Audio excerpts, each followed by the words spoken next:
I am really sorry about the choices that were made by my team, by the organization, and by me. I want to say again how sorry our team is for what happened. I want to say that the whole Astros organization and the team feel bad about what happened in 2017. All right, did a series of apologies work? Let's ask Doug Eldridge, who follows this stuff very well, the sports agent, daily agency, an encyclopedia on this stuff. What do you think, Doug? Did it work? Look, Neil, from a traditional public relations standpoint, you have to remember MLB is now a multi-billion-dollar entity. Last year they did $10.7 billion in revenue for the 17th consecutive year that they saw record growth.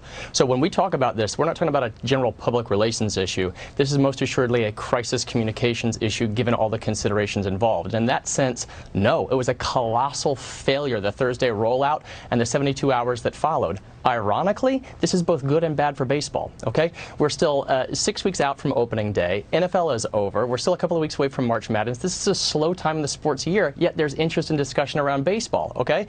On the bad side, there's a lot at stake. I mentioned the revenue a moment ago. Secondly, we've already seen the first lawsuit by a pitcher who was essentially shown the door because he gave up 4 runs, 4 hits, and 3 walks in just 29 pitches, which is crazy. And now you're even possibly going to see increased punishment against opposing pitchers that might pick off an Astros batter. So ostensibly, an opposing pitcher could get punished more for hitting an Astros batter than potentially an Astro could have for this whole cheating scandal. So there's a little bit of a paradoxical effect. Now, what happens to the title they won? That was the year they beat the Dodgers, right? I mean, they're not going to do anything as abrupt as take the title away, right?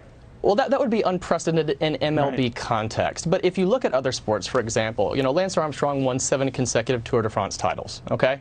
When he was ultimately banned from cycling for life, the Tour de France essentially erased his name. Now, they never rotated up number 2 or number 3 or number 4, and there's a very good reason for that, because it was really pervasive at the time. But by way of analogy, there's not really an apples for apples comparison within MLB. That would be unprecedented, so I definitely don't foresee that happening. So where does this go? I mean, apology tours, felt or not felt. It seems to me like everything goes back. Baseball season starts, and bygones are bygones, slips are slips, lies are lies, deceit is deceit. What?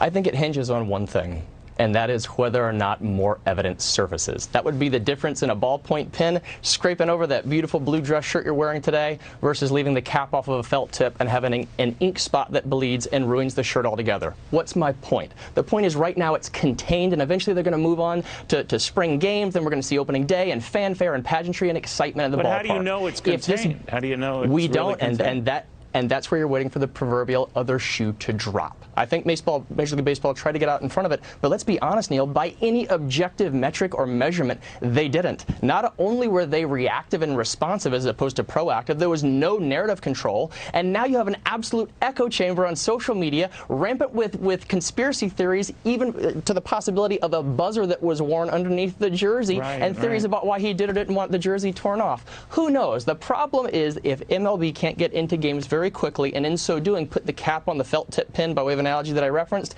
then they can save the shirt. Scrub the stain, save the shirt, and move forward with baseball, because their bottom line has supported 17 straight years of growth. They're playing with the big B's now. They're at $10.7 billion. It's in their best interest to put the cap back on and move forward. Or just throw the shirt out. We'll see what happens. Doug, you're the best, my friend. Thank you very, very much. He's so good. Good to see you, he makes sir. me an idiot, understand.